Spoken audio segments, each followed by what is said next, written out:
Bienvenue sur CDS Hautes-Alpes TV. Aujourd'hui, on se retrouve à Gap, au Trail Gap en cime. Les parcours principaux aujourd'hui sont celui du féminin et celui de Saint-Mince. Alors les deux se déroulent sur la colline Saint-Mince et l'arrivée se déroule bien sûr dans la pépinière. Ce sont sur des images de Lucas Bagionnier et Marc. Voilà, donc Jean Arcemanceau, j'ai longtemps été président de l'Office municipal des sports. Je fais partie donc de ce staff depuis des années. Et pour moi maintenant qui suis un peu sur le côté, mais je me charge des navettes, je me charge un peu de l'intendance. Je ne cours pas. D'accord.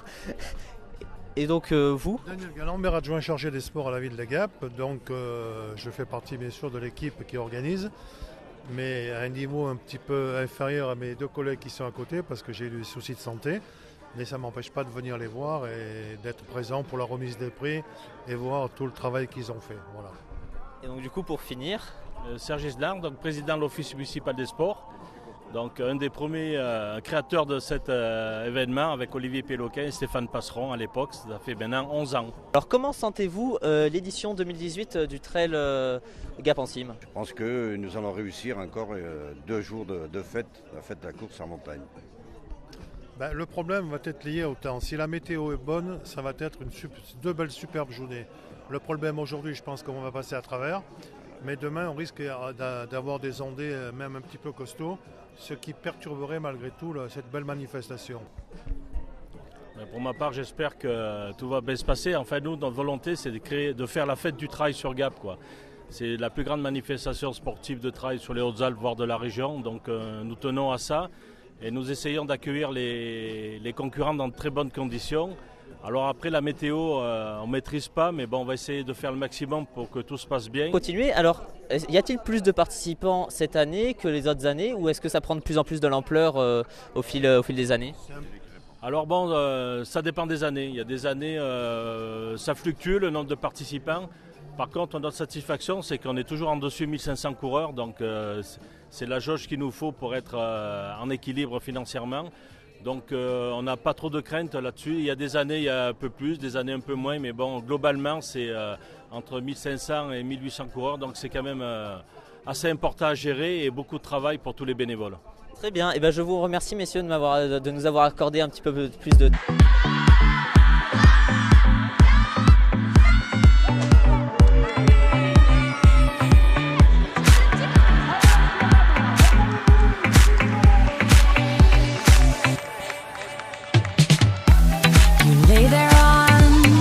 Kitchen floor. It seems like you can't take no more. I'm sorry, but when my engine starts, I just can't get enough. I'll let you up and tie you down, so you'll be here, won't sneak around. I'll lace you up and put you on. Running for you every day and night.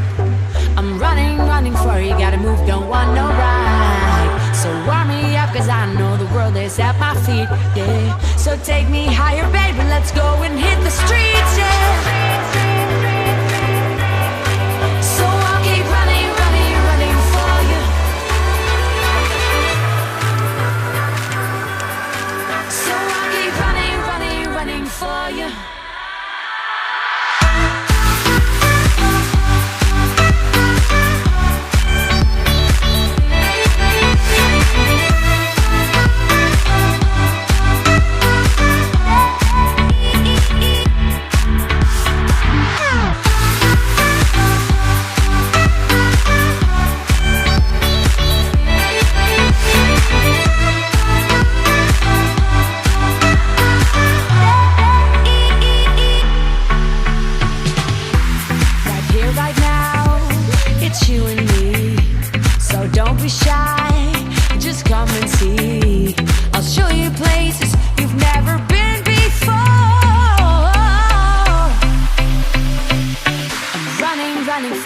Every day and night I'm running for you, gotta go and step outside. So warm me up, cause I know the world is at my feet, yeah. So take me higher, baby, let's go and hit the streets, yeah.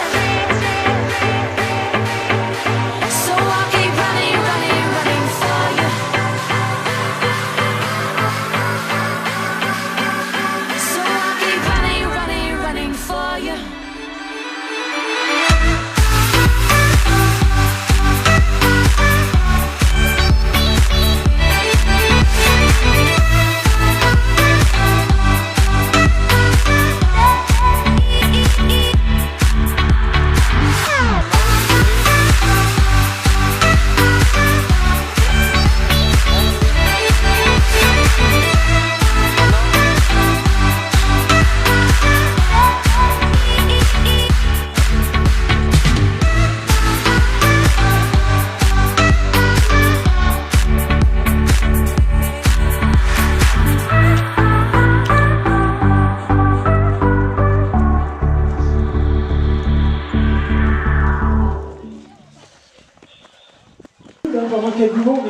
traverser les chaussettes Coccinelle, la station de Gap vers le départ, donc sous l'arche, bien sûr, l'arche Gap-en-Cime, la grosse arche Gap-en-Cime.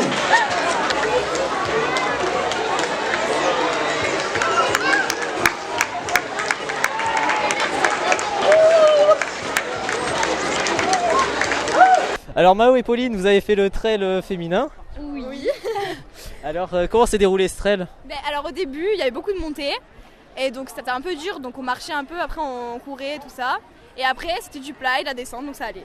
Et puis on était obligé de suivre les personnes qui marchaient au début, etc. Du coup, voilà.